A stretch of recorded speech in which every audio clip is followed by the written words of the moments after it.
आज लड़के अपनी मां का दिल तोड़ देते हैं, पिता का दिल तोड़ देते हैं।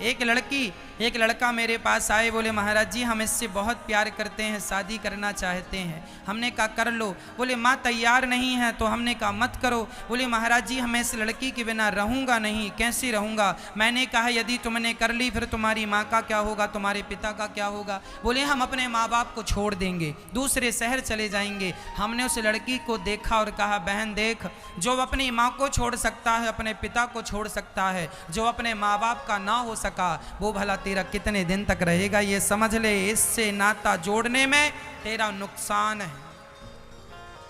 विवाह करना बुराई नहीं है, प्यार करना बुरा नहीं है, पर माँ बाप भी आपके प्यार में सम्मिलित हों तो क्या बुराई है। आज शादी में आपके माँ बाप नाच रहे हों, खुशियाँ मना रहे हों तो अच्छा है। कि तुमने शादी कर ली तो माँ बाप रो रहे हैं कि लड़के लड़की ने भाग कर शादी कर ली, हमें तो बताया नहीं, अपनी शादी में भी हमें नहीं बुलाया। क्या ऐसी शादी करना चाहते हैं ना। माँ होती है, किसी भी हाल में हमें इसका दिल नहीं दुखाना चाहिए।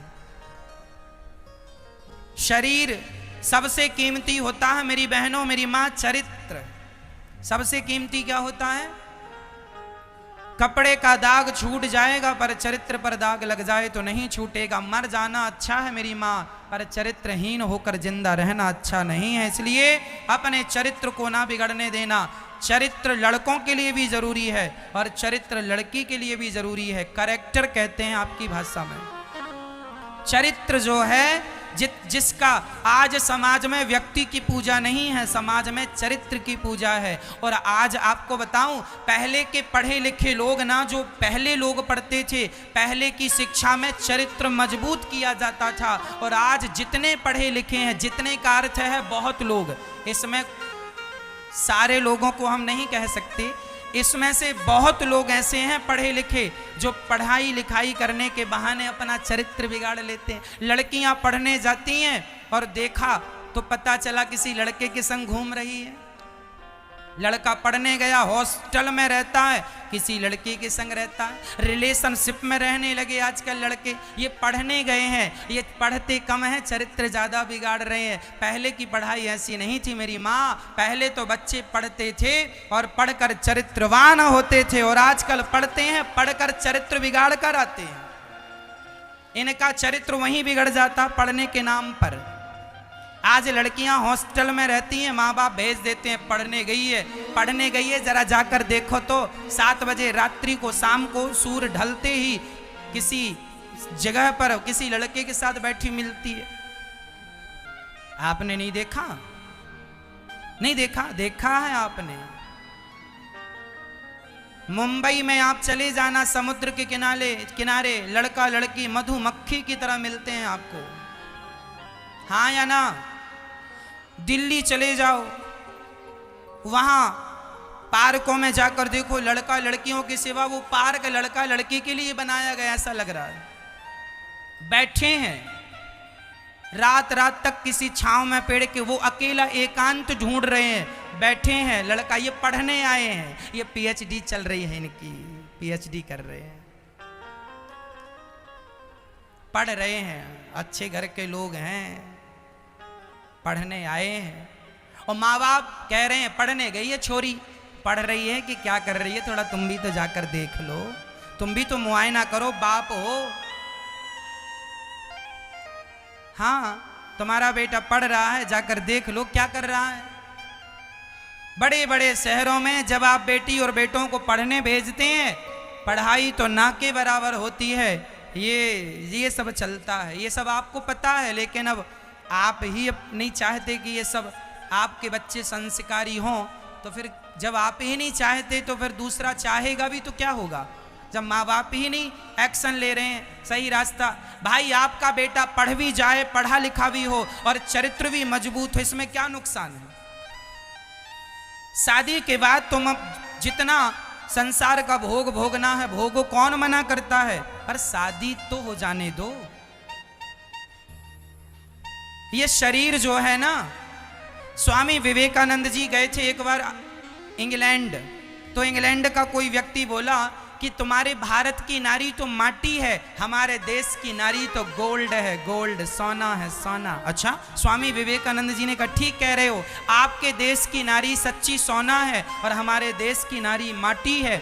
हमारे यहाँ माटी का बनता है कुल्हड़, कुल्हड़ जिस पर लस्सी पीते हैं, दूध पीते हैं, छाछ पीते हैं, चाय पीते, कुल्हड़ जानते हैं, मिट्टी की गिलास। स्वामी विवेकानंद जी ने कहा हमारे यहाँ मिट्टी की गिलास बनती है और सोने की गिलास, सोने की गिलास में कोई दूध पी ले तो पीकर सोने की गिलास फेंकेगा नहीं, धुलकर दूसरा पिएगा, धुलकर तीसरा पिएगा, धुलकर चौथा पिएगा। लेकिन मिट्टी की गिलास में एक बार किसी ने लस्सी पी ली, दूध पी लिया तो वह मिट्टी की गिलास मिट जाएगी, लेकिन फिर दूसरे के मुंह से नहीं लगेगी। ये भारत की नारी है, एक बार किसी को अपना पति मान लेती है, एक बार अपना शरीर किसी को दे देती है तो शरीर पर दूसरे पुरुष को उंगली नहीं रखने देती। ये भारत की नारी है, मर जाती है पर अपने आप को किसी दूसरे पुरुष के हवाले नहीं करती। लेकिन आज समाज में शादी के पहले ही आपके शरीर पर कितनों का कब्जा हो गया। अब आपके पति के लिए आप शुद्ध हो? अपने आप से सवाल करना, ये इसका ना जवाब मेरे पास है ना जमाने को देने की जरूरत है। आप अपने आप से सवाल करना कि आप कितने शुद्ध हैं, आपका चरित्र कितना स्ट्रांग है। और आपने चरित्र बिगाड़ा और अब शादी हो गई आपकी, अपने पति के संग हो, जब कभी अकेले बैठ के सोचोगी ना तो आपको ये डिसीजन गलत नजर आएगा, मैंने गलती की, मैंने गलती की, मैंने। आज जो हम कह रहे हैं वो एक ना एक दिन आपकी समझ में आएगा। इसलिए ये शरीर माटी है, मिट जाएगा, लेकिन अपने पति के सिवा इस शरीर पर किसी और का कोई अधिकार नहीं है। ये भारत की नारी है। विदेशों में तो कपड़ों की तरह लोग पुरुष बदलते, विदेशों की नारी, भारत की नारी ऐसी नहीं है। भारत की नारी माटी की गिलास है और दुनिया की और किसी और देश की नारी सोने की गिलास होती होगी। सोने की गिलास तो धुल धुल कर दूसरे तीसरे भी लोग उसमें दूध लस्सी पी सकते हैं, पर भारत की कुल्हड़ की गिलास एक बार किसी के मुंह से लग जाए वह टूट जाती है, फूट जाती है, पर किसी और के मुंह से नहीं लगती। ये भारत का चरित्र है। झांसी की रानी 23 साल की थी जब उस पर अंग्रेजों ने हमला कर दिया। जंगल में उसका घोड़ा घिर गया, चारों तरफ से गोली लग गई, घोड़े को घोड़ा मर गया। तब झांसी की रानी ने एक संत जी कुटिया बनाकर जंगल में भजन कर रहे थे, कुटिया की घास अपने सिर पे डाल के आग लगा दी झांसी की रानी ने। पूछा संत ने क्यों बेटी, क्यों जिंदा जल रही है? झांसी की रानी ने कहा महाराज कह देना जमाने को कि जब तक शरीर में ताकत थी, घोड़ा मजबूत था, तब तक मैं अपने देश के लिए लड़ती रही, देश के लिए मरती रही। अब मैं आत्महत्या नहीं कर रही हूँ, अभी तक मैं देश की रक्षा करती रही, अब तो अपने चरित्र की रक्षा कर रही हूँ। यदि मैं अंग्रेजों के हवाले हो जाऊंगी, अंग्रेजों ने मुझे पकड़ लिया तो वह मेरा चरित्र बिगाड़ देंगे। और भारत की नारी मर जाती है लेकिन वह अपने आप को किसी के हवाले नहीं करते। क्या पद्मावती का जौहर आपको याद नहीं है? पद्मावती का जौहर कह दिया किसी ने कि तुम्हारे पति मर गए युद्ध में, उसने कहा मर गए तो फिर कोई दूसरा पति, दूसरा पुरुष आवे और मुझे स्पर्श करे, बर्दाश्त नहीं है, इसलिए मैं मर जाती हूँ। आग में कूद गई, मर गई, लेकिन अपने आप को किसी के हवाले नहीं किया। ये भारत का चरित्र था। अब कैसा है आप सब जान रहे हैं।